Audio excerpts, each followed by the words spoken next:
ganti background foto otomatis dengan menggunakan AI. Sebagai contoh, kita akan mengubah background foto lamaran kerja.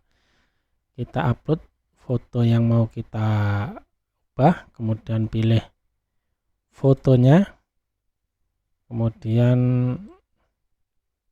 klik open atau klik 2 kali. Kalau sudah masuk, silahkan masukkan promptnya. Nah, ini nanti akan merubah foto dengan latar belakang merah, kemudian pakai berjas hitam dan berdasi. Kita klik kirim ya. Nah ini sebelumnya, nanti kita lihat hasilnya. Oke, setelah jadi hasilnya akan seperti ini. Sudah profesional tanpa harus edit dengan aplikasi lain. Oke, promptnya nanti saya sertakan di deskripsi. Semoga bisa bermanfaat.